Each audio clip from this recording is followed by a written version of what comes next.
வணக்கம் நண்பர்களே, அனைவருக்கும் இனிய வணக்கம். இன்றைக்கி நம்ம இந்த ஒரு வீடியோவில் எதை பற்றி பார்க்க போகிறோம் அப்படின்னு பார்த்தீங்கன்னா, 2026 நகைக்கடன் தள்ளுபடி எவ்வளவு கிடைக்கும், யாருக்கெல்லாம் இதில் கிடைக்கும், ஓகேங்களா? ஸோ இதை குறித்து இந்த ஒரு வீடியோ பதிவில் ஒரு கிளியர் கட்டான எக்ஸ்ப்ளனேஷன்ஸ் எல்லாமே நம்ம பார்க்கலாம். 2026 ஆண்டு தமிழக சட்டமன்ற தேர்தலை முன்னிட்டு ஆளுங்கட்சியும் எதிர்க்கட்சியும் நகைக்கடன் தள்ளுபடி குறித்து முக்கியமான அறிவிப்புகளை வெளியிட்டுள்ளதாக இந்த ஆதாரம் உங்களுக்கு விளக்கும். அதாவது சுமார் 60,000 கோடி ரூபாய் வரை உள்ள நகைக்கடன்களை தள்ளுபடி செஞ்சுருக்கோம்.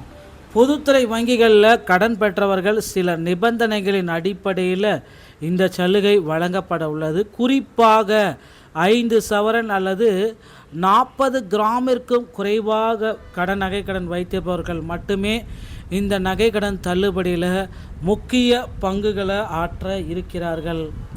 இந்த திட்டத்தின் கீழ் பயன்பெற தகுதியுடையவர்கள் என தெரியப்பட்டுள்ள பயனாளிகள் தங்களின் ஆதார் மற்றும் குடும்ப அட்டை விவரங்களை சரியாக சமர்ப்பிப்பது அவசியம். அதே சமயம் அரசு ஊழியர்கள், கூட்டுறவு சங்க பணியாளர்கள் மற்றும் விதிகளை மீறியவர்களுக்கு இந்த விலக்கு பொருந்தாது என்பதும் தெளிவாக குறிப்பிடப்பட்டுள்ளது. தகுதியுள்ள நபர்கள் தங்களின் நகைகளை எந்தவித கட்டணமின்றி திரும்ப பெறுவதற்கான அரசாணை விரைவில் வங்கிகளுக்கு அனுப்பப்படும் என்று இந்த வீடியோவின் மூலமாக உங்களுக்கு சொல்ல போகிறேன். ஸோ வீடியோவை ஸ்கிப் பண்ணாமல் பாருங்கள், அப்போ தான் நான் சொல்கிறது உங்களுக்கு புரியும். நகைக்கடன் தள்ளுபடி யாருக்கு கிடைக்கும், யாருக்கு கிடைக்காது, இதை பற்றி எல்லாமே ஒரு டீட்டெயிலாக வீடியோ பார்க்கலாம். ஸோ தகுதி பெறுவதற்கான முக்கியமான நிபந்தனைகள்: 5 சவரன் அல்லது 40 கிராமுக்கு குறைவாக. ஒருவர் தள்ளுபடி பெற விரும்பும் ஒருவரின் நகைக்கடன்களின் மதிப்பு 40 கிராம் எடைக்கும் மிகாமல் இருத்தல் வேண்டும். 12 வகையான அங்கீகரிக்கப்பட்ட 12 வகையான பொதுத்துறை மற்றும் கூட்டுறவு வங்கிகளில் பெற்ற கடன்கள் மட்டுமே தள்ளுபடி. சரியான ஆவணங்கள் KYC, கடன் வாங்கும் பொழுது வழங்கப்பட்ட குடும்ப அட்டை மற்றும் ஆதார் எண் விவரங்கள் மிக துல்லியமாக இருத்தல் அவசியம். KYC யாருக்கெல்லாம் தள்ளுபடி கிடைக்கும்? குடும்ப ஓய்வூதியம் பெறுவோர், தமிழக அரசின் குடும்ப பென்ஷன் ஸ்கீம் அனைத்து பயனாளிகளுக்கும் இது பொருந்தும்.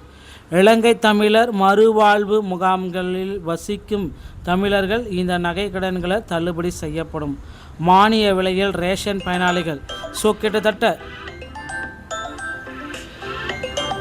மானிய விலையில் ஒர்க் பண்ணுறாங்க பார்த்தீங்களா, அவர்களுக்கு பார்த்திங்கன்னா இதை முக்கியமான ஒரு அறிவிக்க வெளியிடுறாங்க.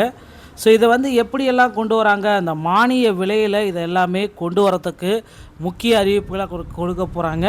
இலங்கை தமிழர் அவர்களுக்கும் கிடைக்கும். தற்பொழுது குடும்ப அட்டை மூலம் மானிய விலையில் பொருட்களை பெறும் குடும்ப அட்டைகளுக்கு முன்னுரிமை, ஓகேங்களா? ஸோ இந்த திட்டத்தினுடைய பொதுவான விவரங்கள் அப்படின்னு நம்ம பார்க்குறப்ப 60,000 வரை நிதி ஒதுக்கீடு செஞ்சுருக்காங்க, ஓகேங்களா? ஸோ சிறப்பு பிரிவினர் இது எல்லாமே இந்த ஃபேமிலி பென்ஷன் ஸ்கீம் வாங்குறவங்களுக்கு இது தகுதி. ஸோ இப்போ தகுதி அற்றவர்கள் யார், இதை தான் இப்போ சொல்ல போகிறேன். 5 சவரனுக்கு மேலே கடன் வைத்திருப்போர், அடமானம் வைத்த நகையின் மொத்த எடை 40 கிராமுக்கும் அதாவது 5 சவரனுக்கும் அதிகமாக இருந்தால் இந்த திட்டத்தின் கீழ் வரமாட்டார்கள். அரசு மற்றும் கூட்டுறவுத்துறை ஊழியர்கள், அரசு ஊழியர்கள், கூட்டுறவு சங்க பணியாளர்கள் அவர்களின் குடும்பத்திற்கு இந்த நகைக்கடன் தள்ளுபடி கிடைக்காது. தவறான ஆவணங்கள் மற்றும் போலி நகைகள், ஆதார், ரேஷன் கார்டு வழங்காதவர்கள், தவறான முகவரி அளித்தவர்கள், போலி நகைகளை அடமானம் வைத்தவர்களுக்கு தள்ளுபடி கிடைக்காது. அதாவது ஆதார் அல்லது ரேஷன் கார்டு தமிழ்நாடு அல்லாத பிற மாநிலங்களை முகவரி கொண்டவர்களுக்கு தள்ளுபடி கிடைக்க வாய்ப்பே இல்லை அப்படின்னு சொல்லியிருக்காங்க. ஸோ 60,000 ரூபாய் கோடி நிதி ஒதுக்கீடு செஞ்சுங்க. திட்டத்தை நடைமுறைப்படுத்த தமிழக அரசு சுமார் 60,000 கோடி நிதி ஒதுக்கீடு செய்ததாக தகவல் வந்திருக்கு. வங்கிகளுக்கு நேரடி அரசாணை. தகுதியானவர்களின் பட்டியல் சரிபார்க்கப்பட்டு அதற்கான அரசாணை நேரடியாக வங்கிகளுக்கு அனுப்பப்பட்டு பின்பு நகைகளை இலவசமாக மீட்டுக்கொள்ளலாம். இதுதான் தற்சமயம் நகைக்கடன்களில் இருக்கிற ரெஸ்ட்ரிக்ஷன்ஸ் மக்களே. ஸோ அதனால் ரிலாக்ஸாக இருங்க. எப்பொழுது வேண்டுமானாலும் நகைக்கடனுக்கு ஒரு தள்ளுபடி குறித்து ஒரு அறிவிப்பு வெளியிடப்படலாம். இப்போ உங்களுடைய கூட்டுறவு வங்கிகளில் நகைக்கடனை எல்லாமே ரெடியாக சரிபார்த்து வைத்துக் கொள்ளுங்கள். வீடியோ பிடிச்சிருந்தால் நீங்கள் நம்முடைய சேனலோட இணைந்திருங்கள். மீண்டும் ஒரு நல்ல தகவலோடு நான் உங்களை சந்திக்கிறேன். நன்றி, வணக்கம், தேங்க்யூ.